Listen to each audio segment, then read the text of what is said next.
Yo, what is up, YouTube? We back with another video. Today we got when cops have to arrest their friends. Let's see what goes on when they gotta arrest their own friends. I ain't gonna lie, that's low-key crazy, but at the end of the day, you gotta do what you gotta do, right? Cops are usually dealing with people and criminals they've never seen before. But what happens when instead it's their own friends that they have to arrest? Ain't nobody jumped out, Buck. Yes, they did, Kevin. Did they Stay not? out of this, Kevin! Here are 3 examples of this happening, starting with the case of Buck Preston. Buck, What? you know you ain't got Damn, Michael. a driver's license. Don't do this, please. I got to. Man, goddamn, Michael. Please. I got to. No, listen to me. No. Please, just listen Sheriff to me. sent me. The sheriff. Sheriff, captain, I mean, they've seen you driving, we gotta get you. One of the cons to small-town living is that everybody knows each other, including the cops. The town sheriff claims to have seen Buck driving his Chevy pickup, but nearly every cop in town knows he doesn't have his license. So what else is there for Buck to do to try and explain his way out of it? I'm telling you, I'm just trying to tell you something. Listen, if you listen to me. The person that was driving this truck just jumped out of the fucking goddamn Lake Morality, and goddamn, I had no other way to get it here, buddy. I swear to God, I'm not going to drive it no more. I promise you. No, I got to. God damn, Michael, please. 31 to 28. You 51 this way? That's crazy, bro. I just passed it. You just passed him? Yeah, on he didn't 67. turn around? No, he didn't. I swear to God, he didn't. Michael, I just swear to God, if you listen to me, bro, I swear to God. I'm about to right now, Sheriff. He's stating someone jumped out behind the wheel. Yeah, and I'm trying to get my truck home. That's it. Buck. Bro, I swear to God, You can't bro. get a driver's license in the state of Florida, dude. That's how bad it is. Buck's story is that his friend was driving his truck, but ditched him out near a lake, leaving him with no option but to drive back home himself.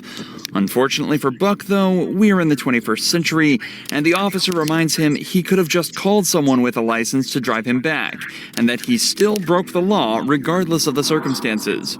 Predictably, Buck wasn't very happy about this. I get it, but man, you still can't drive, bro. Pull it off the road and wait till someone has a valid license. What? Let's go. That's crazy, dude. Would you tell him? Let's go, Buck. I'm not playing this game. What do you mean? I'm telling you the truth. Nobody jumped out. God damn it! I'm just on the wall foot! Man, I'm trying to tell you something. Ain't nobody jumped out, Buck. Yes, they did. Kevin, did they Stay not? out of this, Kevin! Did they not? Kevin, back up. Kevin, you stay out of this. Did they not jump out? Back up, Kevin. God damn, dude. I'm trying to get respect when you gonna run from me like that. Get up! Despite the chase not lasting very long at all this did was add an extra charge to Buck's already fairly long list. And given how close everyone seems to be here, you just know this police chase is going to be the talk of the town. Part of the struggle on the ground had to be cut, but the cops reported that Buck resisted so hard that they had to deploy a taser to make him calm down. The footage returns when Buck was fully restrained and handcuffed. Buck was taken to the officer's patrol vehicle and driven back to the station. Obviously angry, he decided to make the conversation on the way back personal. I don't talk to you about your mom in this. I don't give a fuck if you talk to me about my mom or not. Leave my family out of this, dog. All I'm saying is this. Would she be proud of you for sticking that fucking taser to me when I was not even resisting when you done that? You were resisting. What the fuck I was? You had me. Yeah, that's why we had each other in headlocks. Whatever.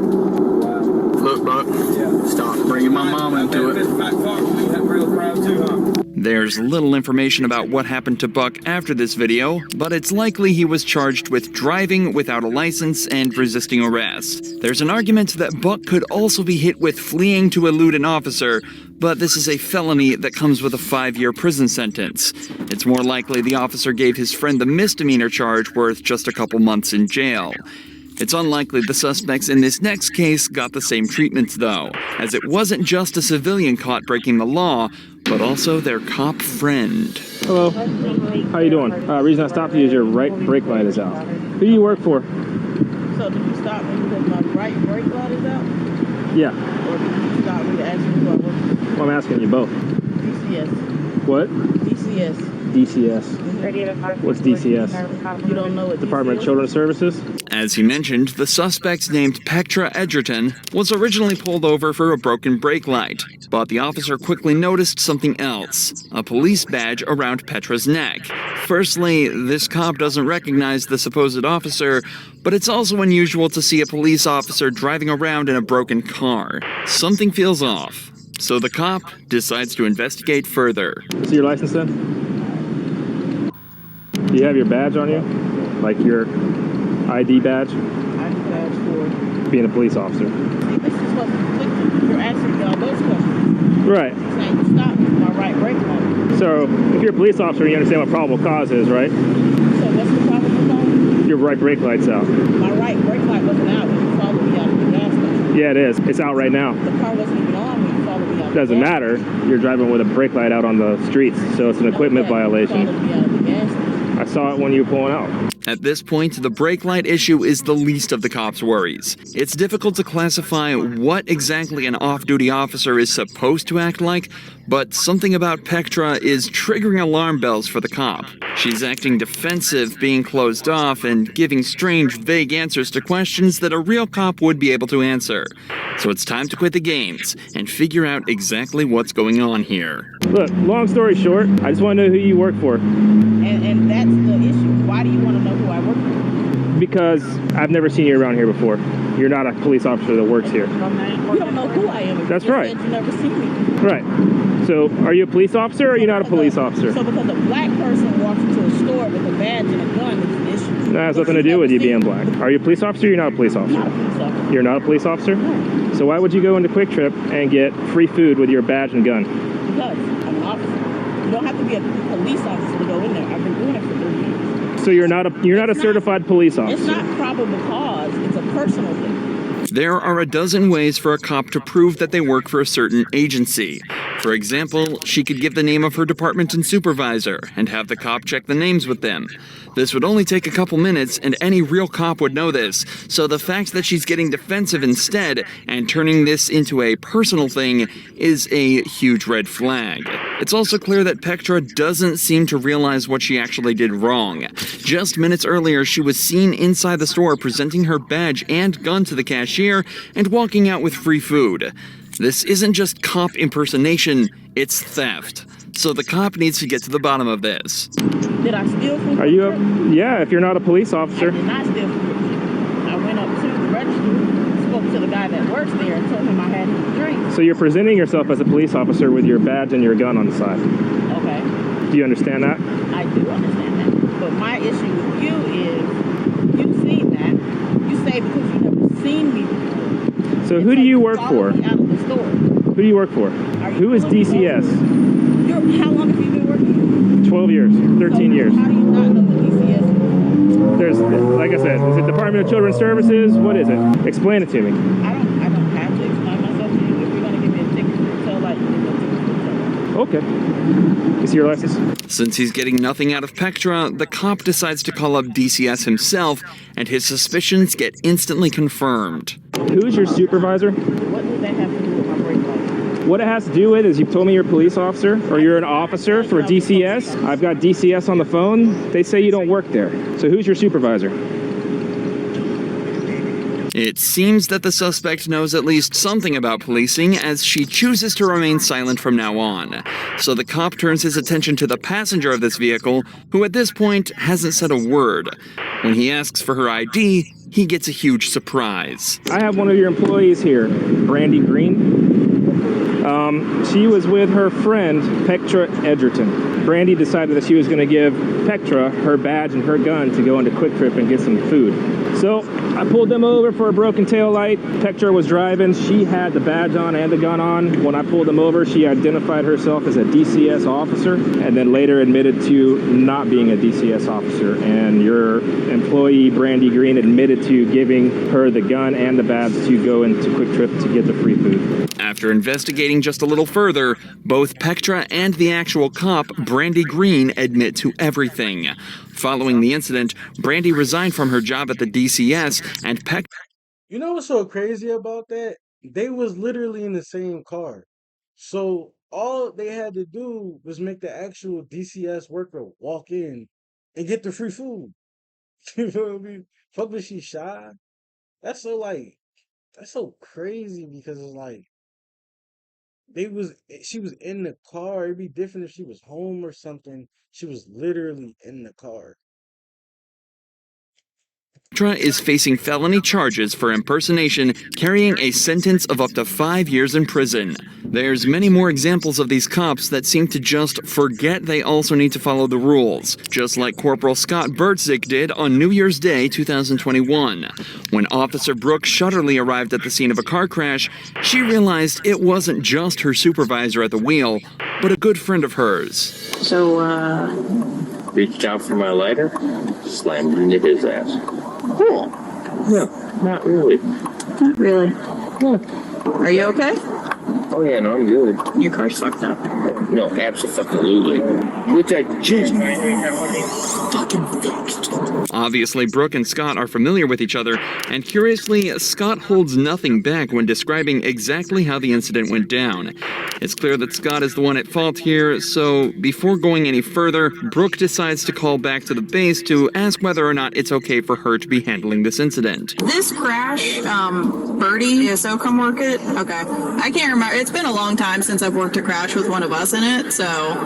No, he's not on duty. He's in his POV. I just didn't want there to be any, like, conflict of interest type issues. Alright, that was it. I just want to make sure. Alright, bye. Damn it, Birdie. Brooke is given the go-ahead and told that there should be no issues with her handling this case, but that was before she noticed this. You good?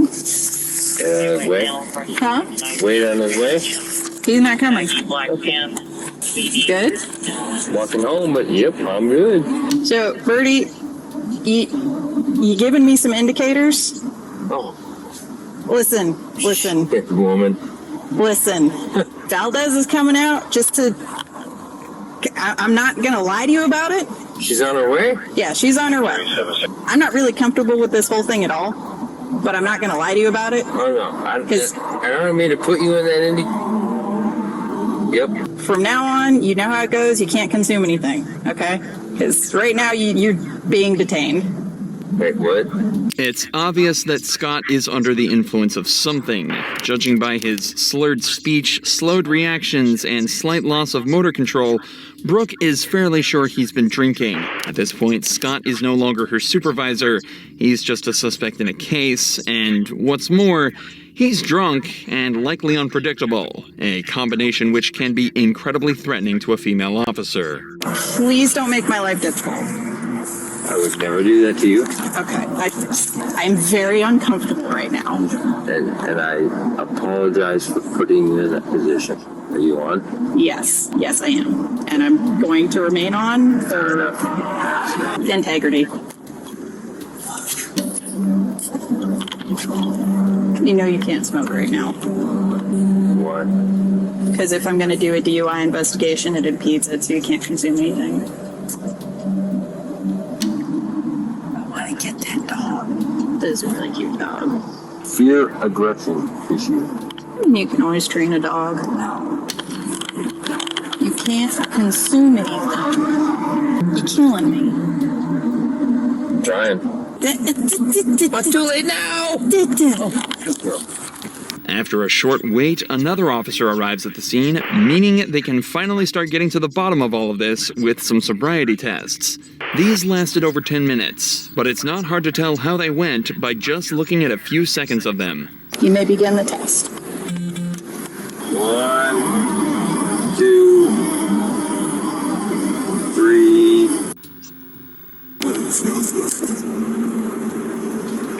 Judging by this and the overwhelming amounts of evidence against him at this point, the officers thought it was safe to conclude that Scott had been drinking that night and decided it was time to put him in cuffs. Something he was far from happy about. There's things that we can do to fix this, but... Fucking everything. It's got the hinge locks. Okay. Could you go? Despite Scott being one of the most polite and respectful suspects ever on this channel, he was actually hit with a better sentence than the majority of criminal cops.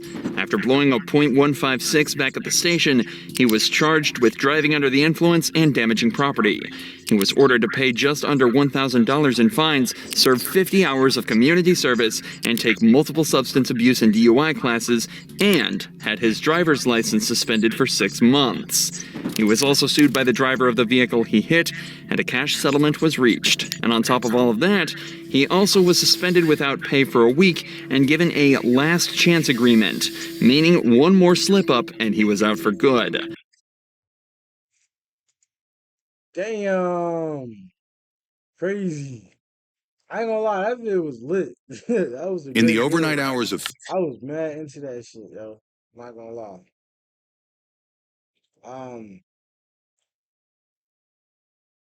Nah, that shit was crazy though. I ain't gonna lie. All of those stories was real crazy. I don't even have a favorite, bro.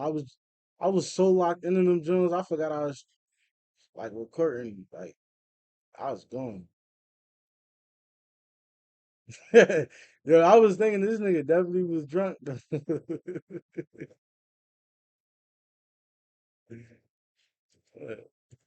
That's why I knew he was drunk when he do his little dance.